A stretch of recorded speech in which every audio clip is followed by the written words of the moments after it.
मैं देख रहा हूँ Azhar unmanned under water vehicle UUV 25 knots तक ऑपरेट कर सकती है, 600 किलोमीटर तक सिंगल चार्ज में जा सकती है। ये क्या बलाया है सर, और क्या यही वो खदशा है जिसकी वजह से बड़े बड़े बहरी जहाज यहाँ से गुजरने से गुरेज हैं? बहुत शुक्रिया जामी साहब, आपने इनवाइट किया। ये बुनियादी तौर पे अनमैन्ड होती है, अंडर वाटर व्हीकल होती है और अटैक के काबिल होती है। यूं समझ लें कि ये बहुत सारे जैसे स्कूटर होते हैं पानी के, समझे, ये अंडर वाटर स्कूटर होता है। अच्छा। और ये सुइसाइडल होता है। सुइसाइडल का मतलब है क्योंकि इसके अंदर ड्राइवर या पायलट या कोई टेक्नीशियन नहीं होता, तो इसने वन वे जाना होता है और एक्ट लाइक ए बॉम्ब करता है जब ये जाता है। और होता भी अंडर वाटर है। इस तरह आम शिप्स को जिनके पास सोनार या अर्ली वार्निंग नहीं होती, डिटेक्शन या रेडार नहीं होते, जो शिप्स होते हैं, और खासतौर पर जो कार्गो और ट्रेड और ऑयल के जो टैंकर्स होते हैं, उनके पास इस तरह के रेडार सोफिस्टिकेशन नहीं होती, तो उनको नजर में नहीं आता। तो ईरान ने ये बहुत बड़ी कैपेसिटी अपनी बिल्ड की हुई है, क्योंकि इनको पता था कि जब भी हमने स्टेट ऑफ हॉर्मुज को बंद किया तो जो हमारे पास माइंस हैं वो डिटेक्ट हो जाएंगी, जो हम स्पीड बोट्स अगर सरफेस के ऊपर करेंगे तो वो इंटरसेप्ट होंगी या रेडार्स पर नजर आ जाएंगी, अमेरिका उन पर हमला कर सकता है। तो ये एक बहुत उन्होंने एक लीथल टेक्नोलॉजी डेवलप की है जो अंडर वाटर है, नजर नहीं आती है, क्रू कोई नहीं होता और जाहिर है असले से लेस है। तो ये जाकर एक किस्म का बॉम्ब के तौर पर या मिसाइल के तौर पर अंडर वाटर जाकर के कार्गो या जिस टारगेट को आपने हिट करना है उसको लगती है। बड़ी कारगर है, जिसकी वजह से ये बहुत खौफ है अमेरिकन को कि आम शिप्स कोई भी इसीलिए नहीं कर रहा। और जाहिर है इसका सबूत ये है कि तकरीबन ऑलमोस्ट 1000 गुना इंश्योरेंस बढ़ चुकी है इस एरिया में। फिर भी 3 से 3.5 से 4 हजार जो शिप्स हैं कार्गो के, ऑयल के, वो खड़े हैं और स्टेट ऑफ हॉर्मुज की तरफ रुख नहीं कर रहे हैं। आपने नोट किया होगा पिछले दिनों एनर्जी मिनिस्टर ने उनके कहा कि हमने बहुत ऑफर किया है कि हम सारी कंपनसेशन आपको इंश्योरेंस की देंगे शिपिंग लाइंस को, कोई भी नहीं मान रहा। प्रेसिडेंट ट्रंप ने कहा था कि इसकी जरूरत नहीं होनी चाहिए ईरान की स्टेट ऑफ हॉर्मुज बंद करने की, हम बंद करने नहीं देंगे। तो जामी साहब मैं जरा सी एक टेक्निकल सी बात आसान तरीके से करने की कोशिश करूंगा। नेवल टर्म में 2 लफ्ज यूज होते हैं, सी डिनाइल और सी कंट्रोल। सी डिनाइल ये होता है कि हम ना खुद खेलेंगे, इतना खतरनाक कर देंगे या माइंस बिछा देंगे, और ना आपको खेलने देंगे जैसे स्पोर्ट्स में होता है। एक होता है सी कंट्रोल। सी कंट्रोल ये होता है कि हम खेलेंगे अपनी मर्जी से, हम शिपिंग लाइन अपनी मर्जी के आने देंगे लेकिन आपको नहीं आने देंगे, ये होता है सी कंट्रोल।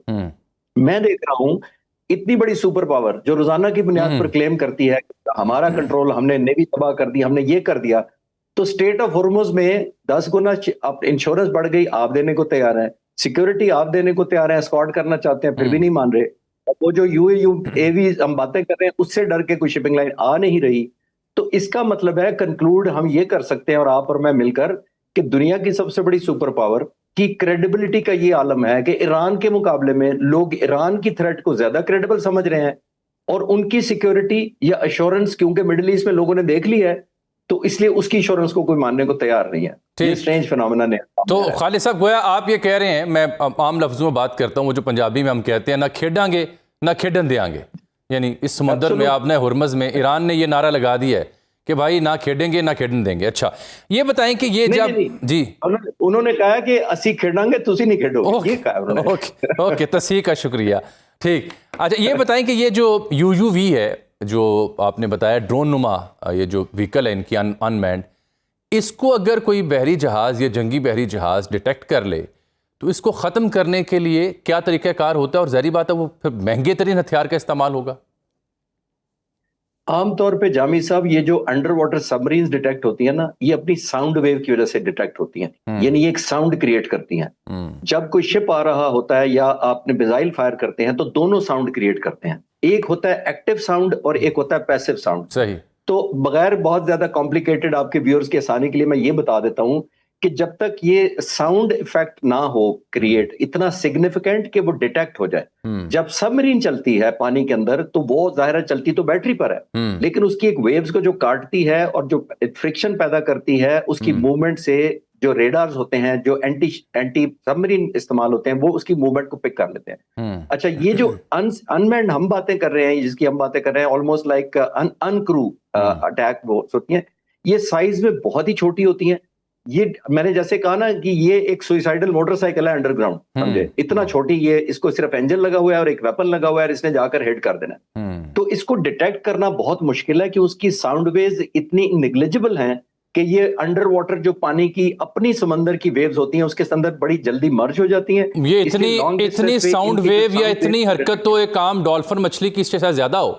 अच्छा, ये चौधरी साहब, is this the one reason कि इनका जो इब्राहिम लिंकन जो बहुत बड़ा बहरी जंगी जहाज है, या जेरल्ड लॉर्ड फ्लीट का जिक्र कर रहे थे, could this be the reason कि वो फिर 1000 किलोमीटर दूर चले गए, नजदीक नहीं आए? नहीं, ये अनमैन्ड की वजह से नहीं, अंडर वाटर की वजह से नहीं हुआ। अंडर वाटर की वजह से स्टेट ऑफ हुर्मुज मुझे लगता है कि ईरान बेहतर कॉन्फिडेंस से उसको इन्फोर्स कर पाया है। जो इब्राहिम लिंकन पीछे ले गए हैं वो तो उनका माइटी जहाज था जिसके ऊपर 75 फाइटर जहाज खड़े थे, जिसके अंदर उसके F-35 10 हैं, F-18 हैं, ग्राउलर हैं, जैमर हैं, E-2C हॉकाई है जो एयरबोर्न कंट्रोल करता है सारों का सारा, सबको पीछे ले गए। ये इटसेल्फ साबित करती है जामी साहब कि पॉसिबली जो एक मीडिया रिपोर्ट कर रहा था कि इब्राहिम लिंकन का रनवे हिट हुआ है, तो जो पीछे ले जाने का तो मकसद ही ये है कि ये जहाज एसेट की बजाय लायबिलिटी बन गया, तो उसको पीछे निकालना पड़ा।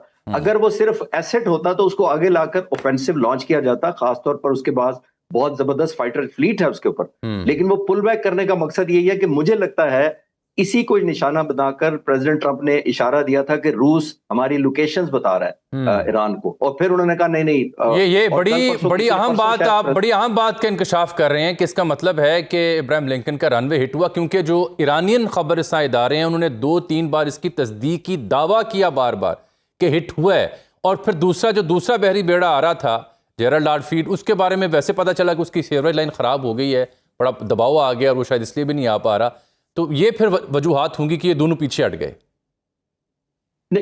जिस दिन प्रेसिडेंट ट्रंप ने ये कहा ना कि रूस मदद कर रहा है टारगेटिंग में या लोकेशन बताने में, तो मेरे जैसे लोग, आप जैसे दोस्तों के पास हाजिर हुए, तो मैंने कहा कि इसका मतलब है कि एक्यूरेट बता रहा है तो उनको तकलीफ पहुंची या उनको बुरा लगा। तो इसका मतलब अगर वो इनएक्यूरेट होता या ईरान की ना स्ट्रैटेजी टारगेटिंग एक्यूरेट होती तो उनको ये कहने की जरूरत ही नहीं थी। ये तो प्रेसिडेंट ट्रंप ने खुद ही कंफर्म कर दिया कि हमारे टारगेट की लोकेशन वो बता रहा है। जो उन्होंने सेकंड डे बहुत गुस्से में, आपने नोट किया होगा, पहले वो कंफर्म कर दिया, हम जैसे लोगों ने कहा इसका मतलब है टारगेट ठीक मार रहा है, तो आपने कहा कि हमारी टारगेट बता रहा है। और सेकंड डे, कल शायद सुबह सुबह मैं देख रहा था कि प्रेसिडेंट ट्रंप से किसी ने पूछा कि रूस मदद कर रहा है, तो उन्होंने 2 दफा कहा this is a stupid question. अब इसका क्या मतलब है? अब आप देखिए प्रेसिडेंट ट्रंप को क्या कहने की जरूरत है कि ये स्टूपिड क्वेश्चन है, रूस हेल्प, आप डिनाई कर दें कि नहीं हेल्प कर रहा। उन्होंने स्टूपिड क्वेश्चन कह के ना हाँ की ना की, तो बस हम जैसे लोग तो डॉट्स कनेक्ट करते हैं फिर। बिल्कुल ठीक। अच्छा सर, ये जो ड्रोन से ईरान के या बैलिस्टिक मिसाइल से, उसके बाद दावा किया कि 90% तो हमने इनकी सलाहियत ख़त्म कर दी है रिस्पेक्टिवली, और 83%। क्या ये वाकई ऐसा मुमकिन हुआ होगा? और even then how Iran is still able to carry out दो स्ट्राइक्स? और ये एक शाहिद ड्रोन को गिराने के लिए कितना पैराफर्नेलिया चाहिए होता है? कुछ मैं देख रहा हूँ टर्म्स के 2 दिन में 5.6 बिलियन वर्थ का जो म्यूनिशन है वो यूज़ हुआ है। ये वॉशिंगटन पोस्ट ने खबर दी है कि पेंटागन ने ये तस्दीक की है कि 5.6 अरब डॉलर जो हैं वो 2 दिनों में ईरान के खिलाफ असॉल्ट में इस्तेमाल हुआ है। जामी साहब, आपके व्यूअर्स की आसानी के लिए मैं बता देता हूं कि उसका कोई लॉन्चिंग पैड या उस तरह का लॉन्चिंग प्लेटफॉर्म बहुत है ही नहीं शायद ड्रोन का। शायद ड्रोन जैसे हैंगर में लॉन्च स्टैक किए होते हैं उस तरह वो स्टैक होता है। एक मिनी ट्रक के ऊपर सिंपल लोड हो जाता है उसका लॉन्चर प्लेटफॉर्म, और गाड़ी में आप जाकर जहां खड़े करेंगे कम से कम 1 दर्जन आप रैपिड 1 गो में चला देंगे।